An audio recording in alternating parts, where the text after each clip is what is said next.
Hello from Dubai. I'm Rachel Price and welcome to my podcast, Not Just Making the Tea, a show where we talk about the realities of our career and life choices whilst made at school and college. It's all about celebrating the parts that don't go to plan as much as those which do. With every chat, we explore what life skills there are to be learned and how they can influence and help us to succeed. This season, the focus is on key skills and the attributes which we all need to be more successful in our everyday lives. I hope that you enjoy listening, find the topics thought-provoking, entertaining, and that they add some positive vibes to your day. So on that note, let's get started with today's topic.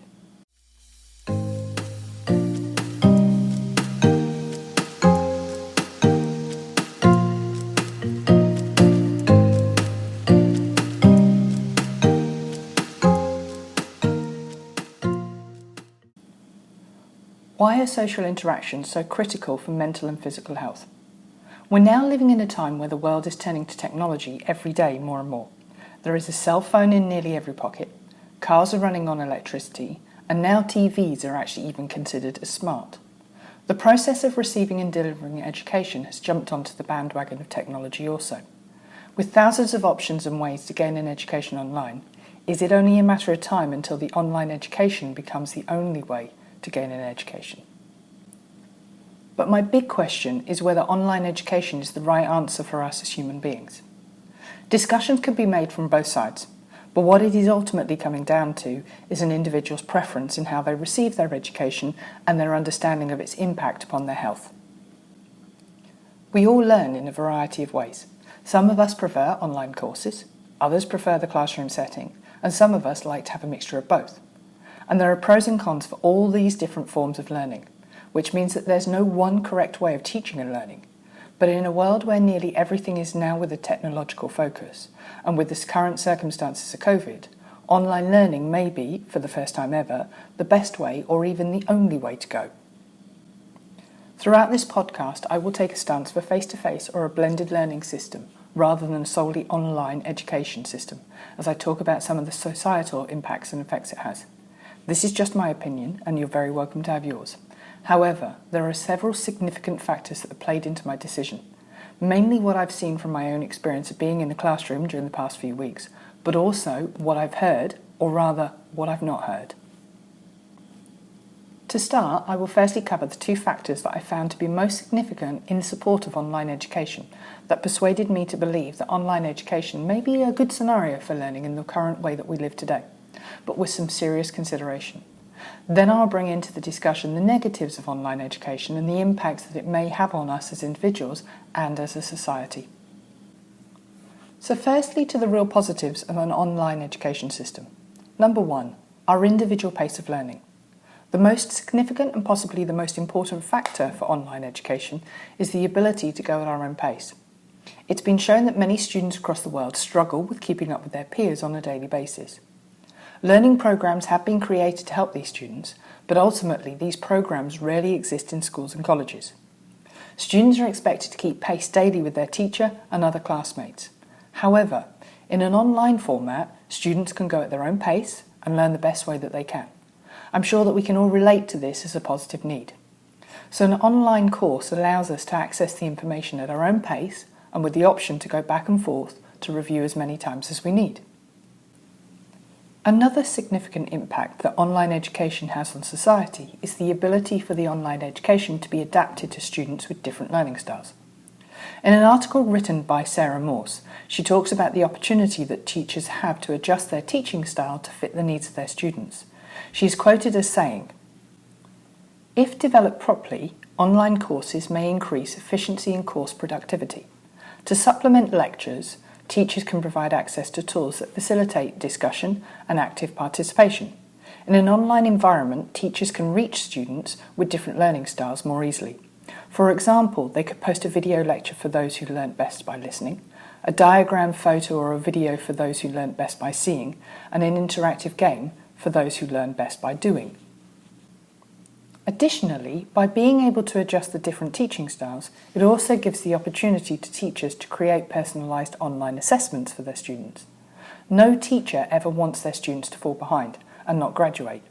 By being able to individually work with students and find out specifically what each student's needs are, it allows teachers to make that important step of helping all their students to succeed. The final reason that online education is efficient is the ability to keep input confidential. Often students are concerned about asking questions because they're afraid of embarrassment from their peers. With the opportunity to ask questions online, one-to-one to their professors, a student no longer has to face that fear of embarrassment. Having confidentiality and trust with their teachers can allow students to focus on their own work and their educational needs instead of what others might think of them. Number 2, the environmental impact of online education. The second most significant factor of online education is the impact that it has on the environment, or rather, the effects that have been shown to have on the environment. The foundation of this factor rests on a study conducted by Dr. David Campbell and Dr. Elliot Campbell in 2009. The hypothesis that they were testing was whether online education would decrease the amount of CO2 admitted into the air. To conduct their study, they gathered 100 students from a variety of backgrounds and locations. These students took their classes in a face-to-face setting to discover how much CO2 emission could be prevented. All of the classes that were taken also had the option of being taken via an online setting. The study also varied in the distances travelled, the amount of travel, and how many times a week the classes were. Their goal was to get a general understanding and to have it not be weighted towards one specific classification. The study lasted one term. At the end of the term, they were able to come to a clear conclusion. Based off the variety of travel distances and how often, it was concluded that each student would produce anywhere between 100 and 350 pounds of CO2 emission.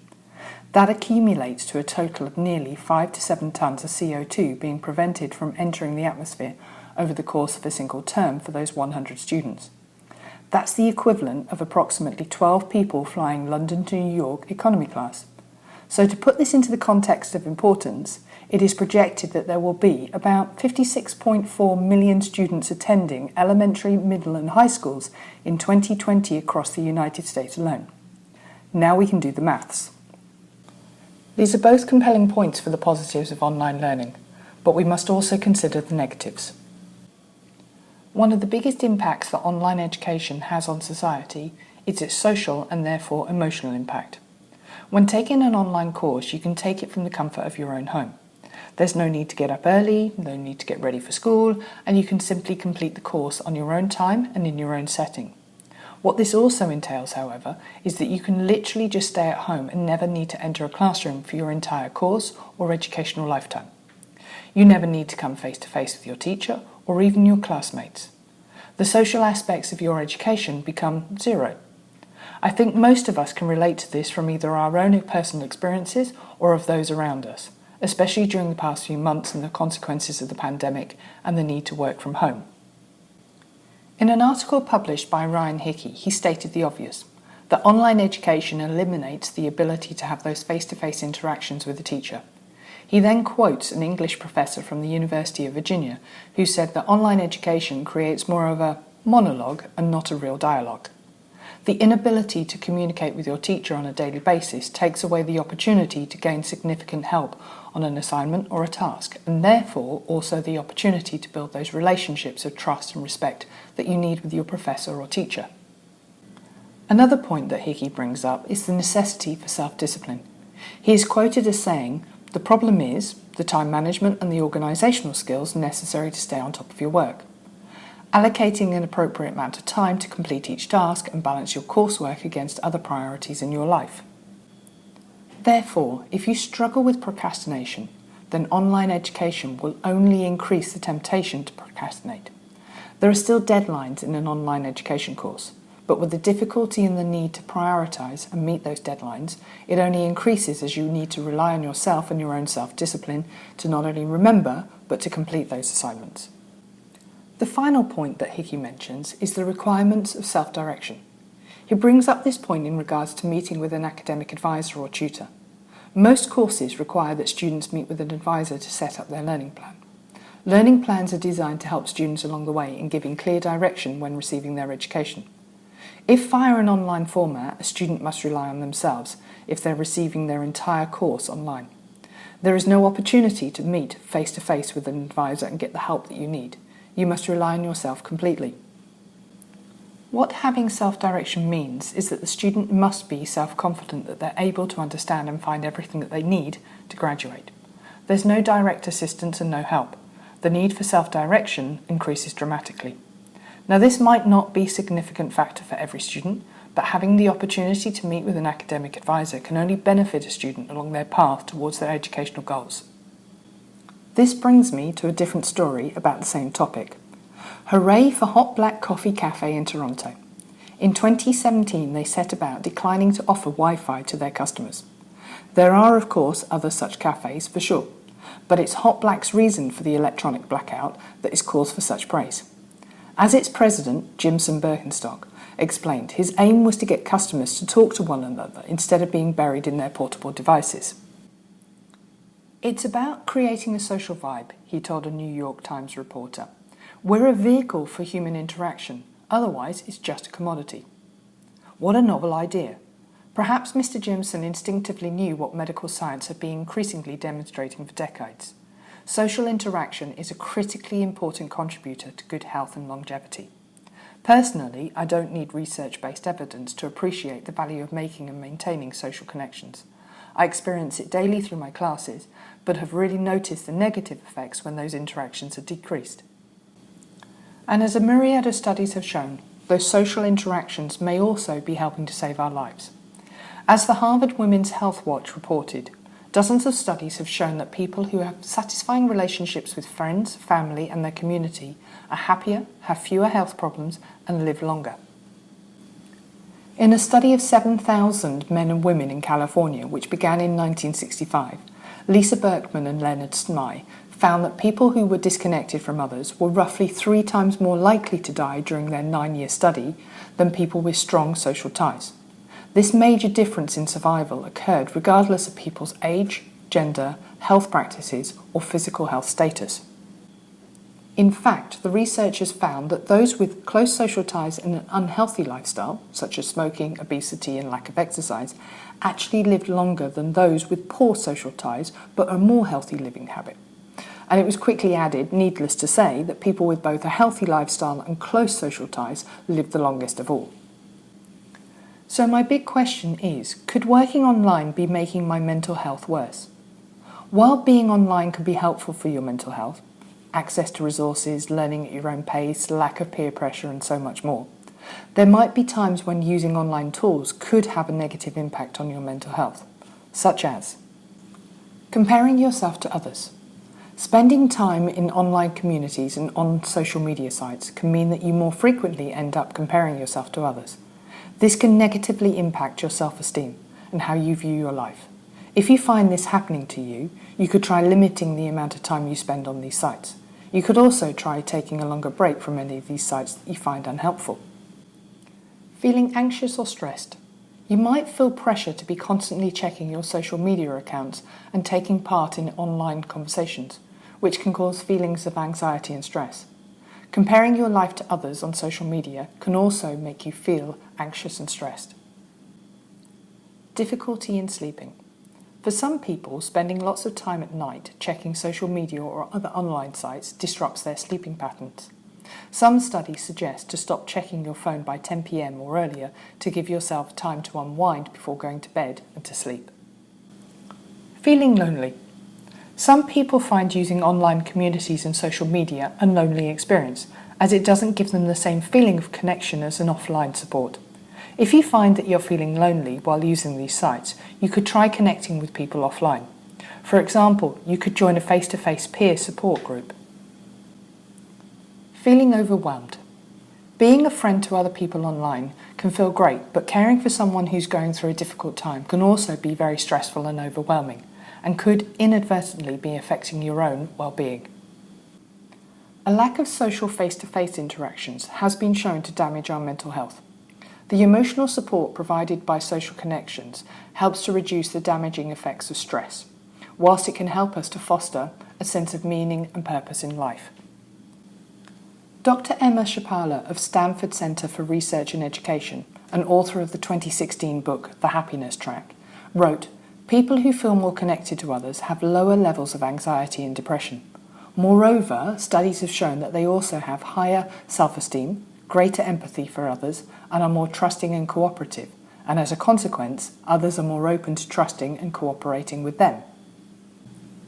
She goes on to explain that social connectedness generates a positive feedback loop of social, emotional, and physical well-being. She suggests that a societal decline in social connectedness may help to explain recent increases in reports of loneliness, isolation, alienation, and may be why loneliness has become a leading reason for people seeking psychological counselling. With the astounding fact that teenagers today are spending an average of 9 hours a day online, I have to wonder about the impact of online learning, whether it's done from home or in a classroom with other people. The lack of social and emotional interactions for a generation who are already spending more and more time online and who are known to be struggling with developing real-world connections. What can we expect for their futures and the world around them? In conclusion, online education is here to stay, but I hope that there will always be in-classroom and face-to-face settings offered at educational institutions. I appreciate that online education will continue to grow on a much larger scale every year. And I hope that it isn't expected that online education will completely replace the in-classroom setting, but understand and expect this growth. So we as a society need to be aware and watching for the impacts that this has on us and those around us. So that's our topic for today. I hope you found it interesting and helpful. Thank you for taking the time to listen. If you've enjoyed this episode, then subscribe and get new episodes sent to you weekly. You can do that for free via Apple Podcast, Spotify, Google Podcast and more. I appreciate everyone who takes the time to listen, so please subscribe, like, tell your friends and send me any comments, and even rate the podcast. Also, check out the Instagram page, Not Just Making the Tea, for more information and updates. For activities and resources, check out the Learning Hub on educationyala.com and subscribe. Thank you once again, keep safe and chat soon. Have a great day.